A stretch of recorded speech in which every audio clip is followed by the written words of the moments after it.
Je m'appelle Éléonore Dubois. J'ai 109 ans et pendant la majeure partie de ces années, je n'ai pas vécu. J'ai enduré. Quand les gens apprennent mon âge, ils s'attendent à un secret, une sagesse cachée dans le pli de mes rides.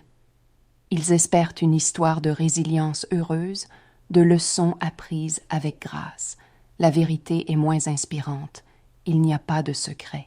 Il y a seulement une longue habitude du silence et un talent, perfectionné sur un siècle, pour paraître aller bien. Ce que je vais vous raconter maintenant, ce n'est pas cette histoire-là. Ce n'est pas la version que j'ai servie à tout le monde, celle qui rassure et qui ne dérange personne. C'est l'autre, la version honnête. Celle où survivre n'est pas un triomphe, mais une fonction que l'on remplit jour après jour, parce qu'on ne sait pas comment s'arrêter.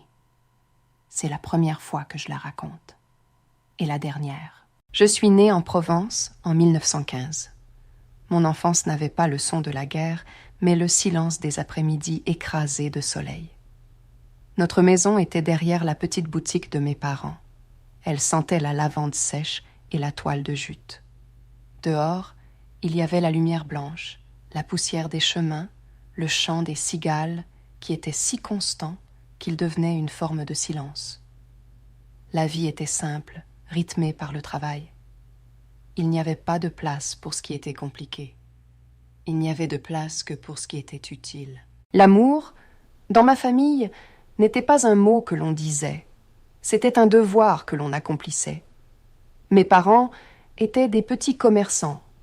Ils nous aimaient en s'assurant que nous ne manquerions de rien, que notre avenir serait plus stable que le leur.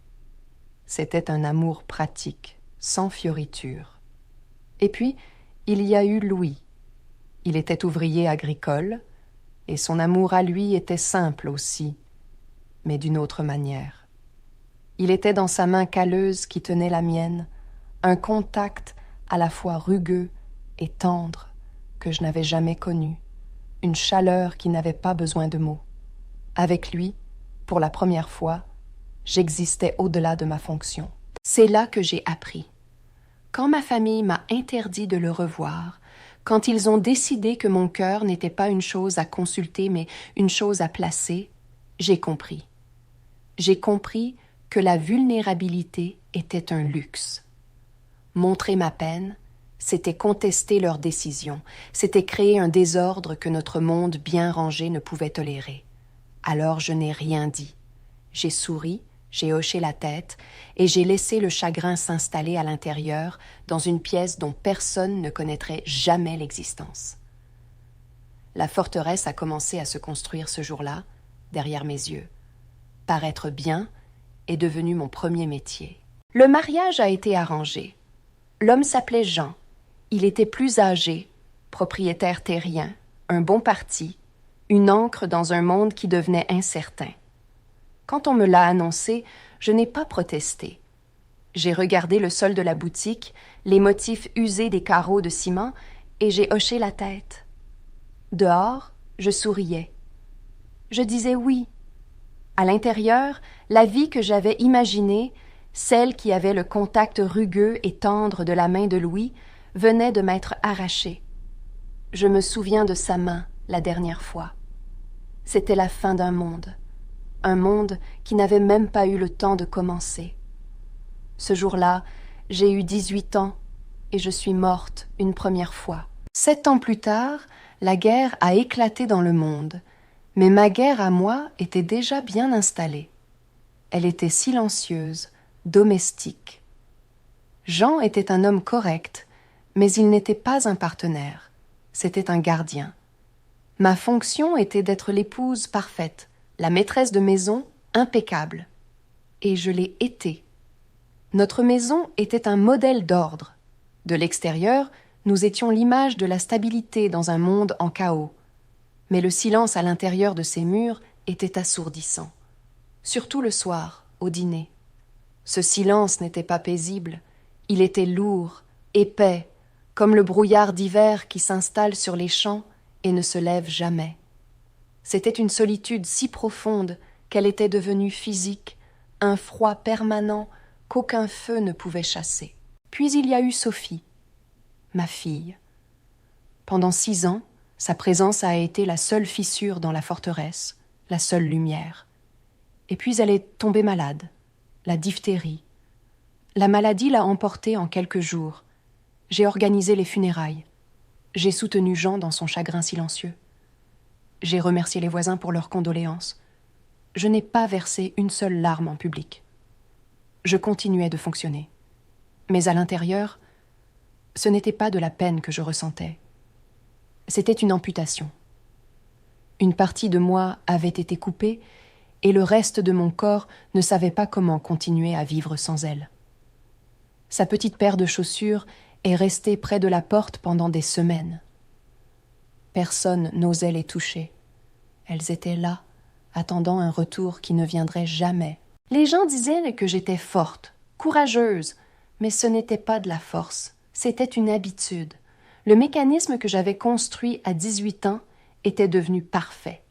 Absorber, continuer, ne rien laisser paraître.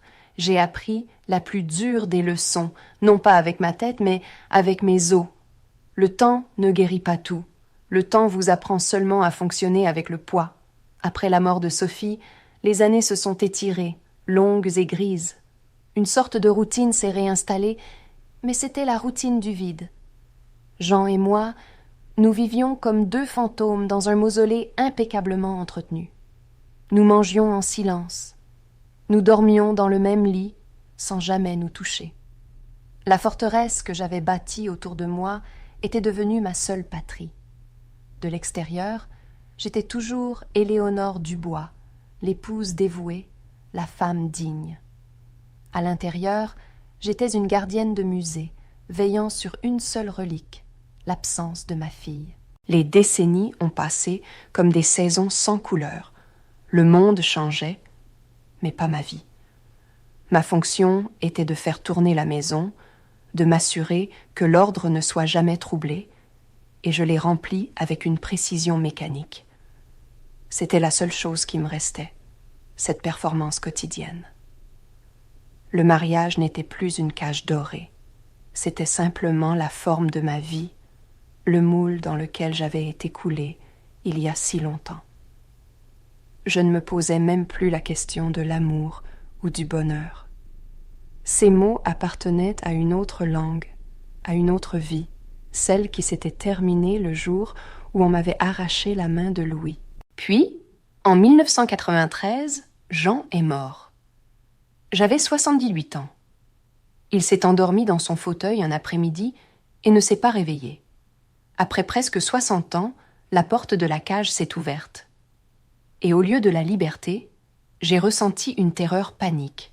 J'ai tout organisé. J'ai joué le rôle de la veuve avec une précision parfaite, recevant les condoléances avec un calme qui a forcé l'admiration. « Quelle force !» disaient les gens. Mais mon cœur était vide. À l'intérieur, une seule question tournait en boucle, silencieuse et terrifiante. Qui suis-je sans mes barreaux ? La première nuit seule dans la maison a été la plus longue de ma vie. Je me suis couchée dans notre lit, et pour la première fois en 6 décennies, le côté droit du matelas est resté froid. Ce froid n'était pas celui de l'absence de Jean. C'était le froid de ma propre vie, une vie que je n'avais pas vécue, mais seulement endurée à côté de lui. Cet espace vide, ce silence total qui n'était même plus interrompu par sa respiration, c'était le miroir de mon propre néant. J'avais passé ma vie à remplir une fonction.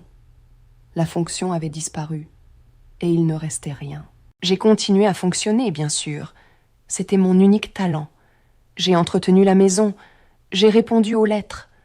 Mais je n'étais plus la femme de Jean. Je n'étais plus la mère de Sophie. Je n'étais personne. J'étais seulement la somme de mes pertes, un poids que j'avais porté si longtemps que j'avais oublié comment me tenir droite sans lui. J'ai compris alors que certaines amputations ne se voient pas. On peut avoir tous ses membres et être pourtant incomplète. Le temps ne guérit pas tout. Le temps vous apprend seulement à fonctionner avec le poids. Pendant des années, j'ai cru que ma forteresse était à l'intérieur. Je me trompais. Elle était aussi faite de murs, de meubles, de l'odeur de la cire et du bois ancien. La maison, c'était la scène de mon long service, le conteneur de toute ma vie cachée. Et puis, à 85 ans, on me l'a enlevée. Mes enfants, avec toute la bienveillance du monde, ont décidé qu'elle était trop grande, trop lourde. J'ai été déplacée dans un petit appartement, un cube sans mémoire. Ce n'était pas une perte de plus, c'était la dernière, c'était la perte de mon encre. Sans elle, j'ai commencé à dériver. Le mécanisme a commencé à se gripper. La performance est devenue trop lourde. J'ai arrêté de cuisiner. À quoi bon faire un repas complet quand on n'a plus faim? Le thé et le pain suffisaient. Le téléphone sonnait et ma voix répondait, blanche, mécanique. Tout va bien. Je le disais si souvent que les mots se sont vidés de leur sens. Des journées entières s'écoulaient, assise dans un fauteuil face à la fenêtre, sans rien regarder. Le monde s'était rétréci aux 4 murs de cet appartement qui n'était pas chez moi. Je n'étais pas triste. La tristesse est une émotion. Elle demande de l'énergie. J'étais seulement absente. La gardienne du musée avait perdu son musée. Il ne restait que la gardienne, assise dans le vide. Un jour, ma petite fille est venue me voir. Elle s'est assise en face de moi, a pris ma main, et après un long silence, elle a dit doucement « Mamie, tu as l'air si loin ». Cette phrase, elle n'était pas une accusation, c'était une observation. Et elle a percé le brouillard. Elle a tout traversé, les 85 années de défense, de performance, de silence. Et pour la toute première fois, j'ai compris. J'ai compris ce que personne n'avait jamais vu, ce que je n'avais jamais admis à moi-même. Je n'allais pas bien. Ce jour-là, dans le silence de cet appartement qui n'était pas le mien, rien n'a changé. Et pourtant, tout a commencé. La reconnaissance de ma propre absence n'a pas été une révélation divine. Ce fut un constat, froid et simple. Et de ce constat est née une décision, si petite qu'elle était à peine audible, même pour moi. La décision de ne pas disparaître. Il n'y a pas eu de plan. Il y a eu seulement le lendemain matin. Et avec lui, une première action, minuscule, sans témoin. Ouvrir les rideaux chaque matin, même quand il pleut. Arroser la petite plante verte que sa petite fille lui a offerte. Marcher jusqu'à la boîte aux lettres, même si elle est vide. Acheter une seule baguette fraîche juste pour elle. Écrire un mot dans un carnet, le premier mot, moi. Ces gestes n'étaient pas des victoires. C'étaient des phrases. Des phrases que je m'adressais à moi-même, dans le langage le plus simple qui soit. Je suis là. Ceci est pour moi. J'existe. Je n'attendais rien de ces actions. Je les ai répétées, jour après jour, comme on apprend une nouvelle grammaire, la grammaire de sa propre existence. Lentement, très lentement, j'ai commencé à comprendre l'architecture de ma propre prison intérieure. Non pas pour la détruire, mais pour apprendre à y naviguer, à trouver les courants d'air, à ouvrir une fenêtre. Je n'ai pas trouvé le bonheur.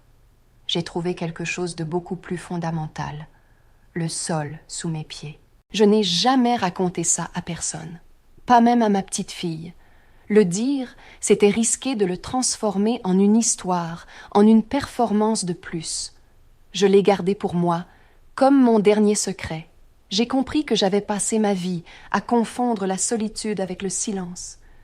J'avais fait de ma douleur une chose si privée qu'elle était devenue le poids qui me maintenait au fond de l'eau. Parler, même à soi-même dans un carnet vide, ce n'est pas se décharger du poids, c'est le transformer en quelque chose que l'on peut porter sans se noyer. Une douleur cachée devient une encre, une douleur partagée devient un souffle. Les années qui ont suivi n'ont pas été des années de bonheur. Le bonheur est un mot trop grand, trop bruyant. Ce furent des années de clarté. Mon corps a continué sa lente trahison. Mes pas sont devenus plus courts. Mes mains tremblent parfois quand je saisis ma tasse. Chaque mouvement demande une attention que je ne lui accordais pas avant. Mais alors que mon corps se retirait, mon esprit, lui, s'est aiguisé. Libérée de la performance, libérée du poids de ce que les autres attendaient de moi, j'ai commencé à voir. Je ne voyais pas le monde, je me voyais, moi, pour la première fois.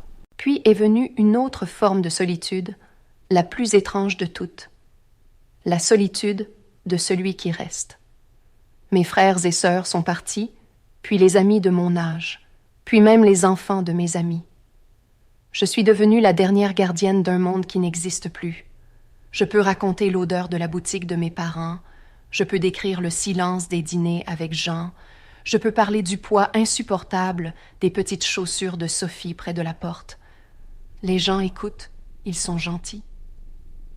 Mais leurs yeux ne voient pas les images, ils n'entendent pas les silences. Ce sont des histoires pour eux. Pour moi, ce sont les pièces de ma vie. Être le dernier témoin, c'est parler une langue que plus personne ne comprend entièrement. Mon rapport au temps a changé. Il n'est plus un ennemi à endurer ou un vide à combler.